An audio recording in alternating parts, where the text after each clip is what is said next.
ይዤላችሁ መጥቻለሁ። 163ን ይዤላችሁ መጥቻለሁ። መድብልና ሞሲሳ ተናነቁ።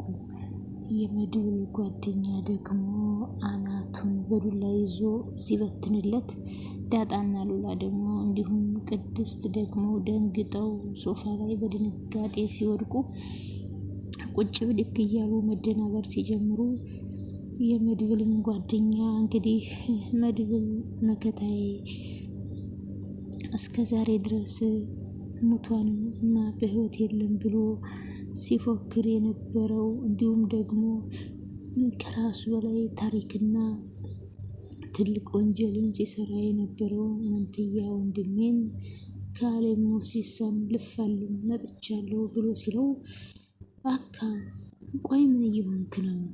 እንዴት አንተ ወደ አዲስ አበባ ትመጣለህ? ጨካኝና አረመኔ ወንድምህ መጥቷል። እንዴት ትመጣለህ? እኔው ራሴ ወጣዋለሁ ከፖሊሶች ጋር ፋልመዋለሁ ብዬ አንድና አንድ ቆርጬ ነበረ። ያንን ራስ ወዳድ ታዛዥም ዝናን ሳሰቃየው ቆይቼ ወደ ህግ አቅርቤዋለሁ። አሁንም ቢሆን ወንድሜ ከዚህ ሀገር እንድትጠፋ ፈልጋለሁ ብሎ ሲለው፣ ተው እንጂ መድብል ምን እየሆንክ ነው? የእናቴ ልጅ በአንድ ማህፀን ላይ ተቀምጠን የነበረው ሰዎች ዛሬ ላይ ግን በሚያሳዝን ሁኔታ የኔ ጥላቴ ሆኖ ተገኝቶ ፊት ለፊት ነው የሚጋጠመው። ፊት ለፊት መጋጠም እፈልጋለሁ። በፍጹም መሸሻ አልፈልግም። ወይስ እያስፈራራኸኝ? ኧረ በጭራሽ። እኔ አንተ ወንድም መከታዬ ነህ። የዘጋ ወንድም ሊገልኝ አንተ አትርፈኛል፣ ትልቅ ውለታ ውለህልኛል እያለ መናገር ጀመረ። እጅ ለእጅ ተያይዙና ካሌብን እስከ ወዲያኛው ለማስወገድና ለመፋለም ወስነው። ሰላም ሰላም! ውድ የተከበራችሁ የተወደዳችሁ የቻናሌ ተከታታዮች፣ እጅግ በጣም ተወዳጅ እና በጉጉት ስንጠብቅ የነበረው የምሳሌ ድራማ እንደቀጠለ ይገኛል። ቻናሉን ላይክ፣ ሰብስክራይብ ያደርጋችሁ ቪዲዮን እስከ መጨረሻው ለማየት ዝግጁ ሁኑ። እንግዲህ ቅድስትና ሉላ አንድ ላይ ቁጭ ብለው ሉላ፣ ብሩክና ሞገስ እንዲሁም ደግሞ መድብል ሶስት ሆነው ዛሬ ለራሳቸው ጊዜ ለመስጠት ወጥተዋል። እንዴ ቆይ ምን ለመሆን ነው ያው የመጡት? ልሽ ሉላ ይሄ መጠጥ ቤት ሴት ይኖረ ይሆን እንዴ ብላ ስትል፣ ኧረ ቅድስት ከአሁኑ ቁጥጥር ጀመርሽ እኮ ቀናሽ እንዴ? ታያቸው እንጂ አንዳንዴ ማፈታ ይበሉ። ምን እያልሽ ነው? እኔ ምልሽ ሉላ፣ እኔን አንቺና ሞገስ ከተገናኛችሁ ጀምሮ ሞገስ ሰክሮ መጥቶ አጋጥሞሽ ያውቃል? በቻት አዎ ቅድስት፣ በተለይ ልጅ እንደሆን የዛኔ ዝና እኔን አስገድዶ እዛ ቤት ካጎረ በኋላ እሱ በደስታ ሳይሆን ብዙ ስቃያቶችን እያሳለፈ ነበረ። የዛኔ በንዴት እየጠጣ እየሰከረ እንደሚሰክር አውቃለሁ አለቻት። ወይኔ ጉዴ፣ በጣም ይገርማል፣ ያሳዝናል አለች ቅድስት። ምን ነው አንቺ ሳቅሽሳ? ብሩኬ ሰክሮ ያጋጠመሽ ነገር አለ እንዴ? ኧረ በጭራሽ ስትል፣ ግን የሆነ ነገር ቀልድና ምናምኑ በጣም ያስቅ ነበር እያለች ስትላት፣ እሺ ለማንኛውም አይዞሽ፣ ሌላስ ምን ያጋጠመሽ ነገር አለ ብላ ስትጠይቃት፣ ኧረ ሌላ በጭራሽ ምንም ያጋጠመኝ ነገር የለም ብላ ወሰነች ማለት ነው። እጅግ በጣም የሚገርምና የማሳዝን ነገር ነው። በመጨረሻ እንግዲህ ያልተጠበቀና ያልታሰበ ትልቅ ነገር ተፈጥሯል። እነሱ ሰክረው መጥተው እየተደናበሩ፣ ከዛም ብሩኬ ከቅድስት እግር ላይ ተደፋና፣ ቅድስት የኔ ንግስት እባክሽ ካሁን በኋላ ሰግሬ ላለመፍታት ወስኛለሁ። በቅርብ ጊዜ ደግሞ ተጋብተን በደስታ የምንኖር ይሆናል። እንዴ ወንድሜ ምን ሆነ ነው? እንዴት እግሯ ላይ ትደፋለህ? ካሁን በኋላማ ማስደፋት እንጂ መደፋት የለም ብሎ ሲል፣ ቅድስትም ደነገጠችና መድብልን ፍጥጥ ብላ ማየት ጀመረች። ሞገስ ደግሞ እየተደናበሩና እየተወሳወዙ ሶስታቸውንም ካስገቡ በኋላ በሩን ዘጉት። ከዛም እንግዲህ መሀሊት ከካሌብ ሞሲሳ ጋራ አንጠልጥሎ ይዟት ሄደና እስካሁን ድረስ ምን ትሰራና ምን ስታበላሽ የነበረውን ሁሉ ተናዘዘች። አሁን ከካሌብ ሞሲሳ ጋር ያዘዛትን እንድትሰራ አስጠነቀቃት። እዚሁ መኝታ ክፍል አዘጋጅቼልሻለሁ መሀሌት፣ እኔ ያልፈቀድኩትንና እኔ ያልወሰንኩትን ነገር ብትተይ፣ እኔ እንደዝና አውርቼ ዝም የምል አይደለሁም። አሳይሻለሁ፣ አንገትሽን ይዤ ነው የማንጠለጥልሽ።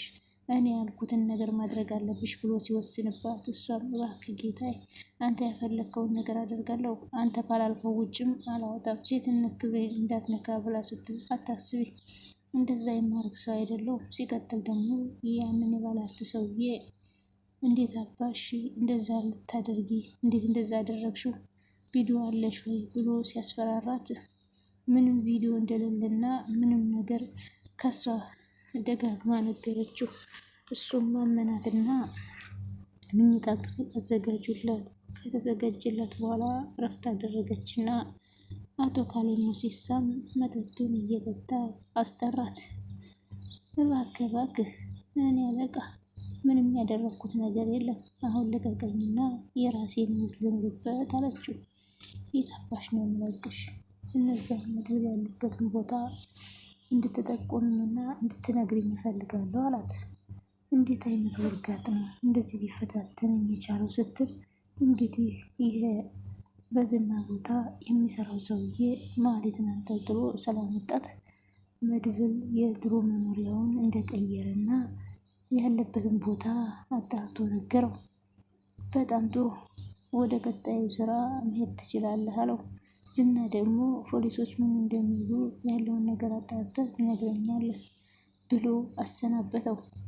መርዞ ከኤፍራታ ጋር ቀለበቱን ውጠሻል አልወጣሽም እያለ ከባድ ጦርነት ፈጠረባት። እሷም ደግሞ እንዴት እንደዛ ትለኛለህ? እኔ የልጅ እናት አይደለሁ እንዴ? ስለአንተ ቀለበት ምን አገባኝ እያለች ከዛ ከቤት ስታበረው፣ ገንዘቡ በሙሉ ከመሀሌት የተቀበለው ጨራሶት ነበርና ድህነት አንገበገበኝ። አሁን እኔ እንደው መቼም ቢሆን ሰርቼ ሊያልፍልኝ አይችልም እያለ ጎዳና ላይ ተቀምጦ ዳጣ እንዳጋጣሚ አገኘችውና፣ ቆይ አንተ መርዞ ምን እያደረክ ነው ብላ ስትጠይቀው፣ ከዛ እሱም የተፈጠረውንና ለኤፍራታ ቀለበት ሲያደርግላት ከወይን ጋራ አብራ እንደጠጣችው ሲነግራት፣ ዳጣም ተገረመችና እኮ ለዚህ ደርሳችኋል፣ አንተና ኤፍራታ ልትጣመሩ፣ ለእናንተ የዘነበው ለእኛም ይዘንባል ብላ፣ ዳጣም መርዞን ስማ፣ እኔ ደግሞ ባለፈው እናቴ ፈልግልኝ ያልከውን ነገር ትቼዋለሁ፣ በራሴ መንገድ ፈልጌ ያገኛታለሁ፣ ግን እንዳንተ አይነት ራስ ወዳድና አደገኛ ሰው አላየውም አለችው። በነፃ እንኳ ብትተባበረኝ ምን አለበት? እኔ ጓደኛ አይደለሁም እንዴ? አንተ በብር ብቻ ነው እንዴ እንትን የምትለው ሁሉ ነገር የምትሰራው? በማለት ስትጨቃጨቅ፣ ከዛ መርዞን እዛው ቦታ ላይ ቁጭ አድርጋው ትታው ሄደች። የማህሌት ዕጣ ፈንታ አሁን በጣም በመድብል ዙሪያ ያሉትን ምሳሌንም ይሁን እንዲሁም ደግሞ በእሱ አጠገብ ያሉትን አንጠልጥላ እንድታመጣና ሴቷ ልጅ የጠበቃውን መምጣት አለብሽ እንድታመጣ ፈልጋለሁ። ይሄ ካልሆነ ግን ከባድና አደገኛ ቅሌት ውስጥ ገብተህ መርመጥመጥህ ነው ብሎታል የዝና ሰውዬ የነበረውን። መድብል እንግዲህ እቅድ እያወጣ ይገኛል። ብሩክና ሞገስን እናንተ ስለ ሰርጉ አስቡ፣ ይህንን ጉዳይ ጀመርነው ማለት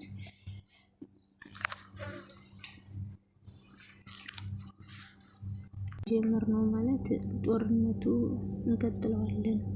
እኔ አንዴ የጀመርኩትን ነገር ጥግ ሰራ ደርስ ሰላም እንደማላገኝ ማወቅ አለባችሁ። ሽማግሌዎቹም ከ3 ሳምንት በኋላ ሰርጉ እንዲፈጸም ተናግረዋል። ብሩክ አትፍዘዝ፣ ገንዘቡንም ወደዛ ወደዚህ ብለህ ማሟላት አለብህ። የኔ ገንዘብ የተጨማለቀ የህገ ወጥ ገንዘብ ነው ብሎ ሲነግረው፣ ከዛም እንግዲህ ብሩኬም ወንድሜ ምን ሆነሃል? የፈለገ ነገር ይሆናል እንጂ በዚህ ጊዜ አንተን ትቼ ምንም አይነት ጦርነት ልገብት ዝግጁ አይደለሁም። እኔ እስከ ወዳኛውም ቢሆን አብሬ እፋለማለሁ፣ አብሬ ላግዝህ ዝግጁ ነኝ አለ። የሁላ ጦስ የመጣው እኮ በእኔ ምክንያት ነው እንጂ ያንተ አይደለም። የሁሉ መከራ የመጣው በእኔ ነው ብሎ ሲጸጸት፣ ከዛ መድብል ደግሞ ኧረ ተው ወንድሜ እንደዚህ አትበል በማለት ሲናገረው፣ እንግዲህ ዳጣም ሰርጉ መቼ ነው የሚሆነው እያለች በጉጉት እየጠበቀች፣ ቅድስትም መቼ ነው ሰርጋችሁ? መቼ ነው የእናንተን ሰርግ የምበላው? እያለች ከዛ ቅድስትም እንግዲህ ትበያለሽ፣ አይዞሽ፣ አትቸኩይ፣ ነገሮቹ ሁሉ ውስጥ ይስተካከሉ ነው ብላ ነገረቻት። ከዛም እንግዲህ በቃ አሁን የወንዶችን ስራ እኛን ተውላቸው፣ እኛ ሶስታችን የሙሽራ ወይም የሚዜ ልብስ መምረጥ አለብን። እኔ ግን ልክ እንደ መቄዶንያ እንደዚህ አይነቶች ላይ ነው ሰርግ የማደርገው የምፈልገው እንጂ እንደዚህ ዝም ብዬ ሆቴል ላይ ይዤ ከማንም ጋር ገንዘቤን አላራግፍም እያለች ነበረ ስትል ቅድስት፣ ዳጣ ደግሞ እሺ በጣም ደስ ይላል፣ ግን ከዛ በፊት ግን ቤት ውስጥ የቤተሰብ ቅልቅል ቀለል ያለ ዝግጅት ይኖራን አይደለም በማለት ስትጠይቃት፣ አዎ አለች ቅድስትም። ስለዚህ ቆይ አንቺ ለምንድን ነው እህቶችሽን የማታስተዋውቂኝ ብላ ስትላት፣ እንዴት ብዬ ላስተዋውቃችሁ? እኔ ለራሱ ስወጣ ስገባ እየተዘጋየውና እየተጨናነቁ እኮ ነው። ስለዚህ ከኛ ጋር ምንም የሚያገናኘው ነገር የለም። እንግዲህ የእኛ ችግር እንደሆነ ማለቂያ የለውም እያሉ ሲጨናነቁ በድንገት መድብል መጣና እየተንቀጠቀጠ በሩን ከፈተው። ደነገጠና ፍጥጥ ብሎ አያቸው። ምን ሆነ ነው መድብል እንደዚህ እየሆንክ ያለው? ምን ተፈጥሮ ነው? ተናገር እንጂ ሲሉት፣ መድብል የካሌብ እየተከታተለኝ ነው፣ በር ላይ ደርሷል ብሎ ሲላቸው በጣም ደነገጡና መንቀጥቀጥና መፍራት ሲጀምሩ፣ ከዛም እኔ በሚገርም ሁኔታ ከ3 ሳምንት በኋላ ንግስቲቱና ንግስቱ ሊጣመሩ ነው። እኔም ደግሞ የዛኔ ከሚባለው በላይ በደስታ ፍንድቅድቅ የምልበት ቀን ነው እያለች እየጠበቀች ትገኛለች። ቅድስትን በጣም ደስ ብሏት ፈጣሪ ብሎት የመጀመሪያ ልጅ ሴት ልጅ ብትሆን አልጠላም፣ ለአንቺ ትሆንሻል እያለች መናገር ጀመረች። ምሳሌም እንግዲህ እናትና አባቴ እንግዲህ እስከ መቼ ነው የሚጋቡት በማለት ያው ቅድስትንና አባቷን ሞገስን ማለት ነው። ከዛም እንግዲህ ሴት ቢወለድ ይሻልሻል ወይም ወንድ ብላ ስትጠይቃት፣ ከዛ ምሳሌም እንግዲህ እኔ ግን እህትም ወንድምም ቢሆን ምንም ችግር የለብኝም ስትል፣ እንግዲህ ቅድስት ደግሞ የመጀመሪያ ልጅ ሴት ብትሆን በጣም ደስ ይለኛል በማለት ነገረቻት። ለማንኛውም በጣም ደስ የሚል ድራማ ነበር እና አብራችሁ ስለነበራችሁ ከልብ አመሰግናለሁ። ቻናሌን ላይክ፣ ሰብስክራይብ እያደረጋችሁ አበረታቱኝ ማለት ነው። በያላችሁበት የቻናሌ ተከታዮች በያላችሁበት ሰላማችሁ ብዝት ትርፍርፍ ይበልልኝ። ፈጣሪ አምላክ የምንወዳትን ሀገራችንን የኢትዮጵያ መሀሏን ገነት ዳሯን እሳት ያደርግልን፣ አለማችንን ሰላም ያደርግልን። አመሰግናለሁ። ባይ ባይ።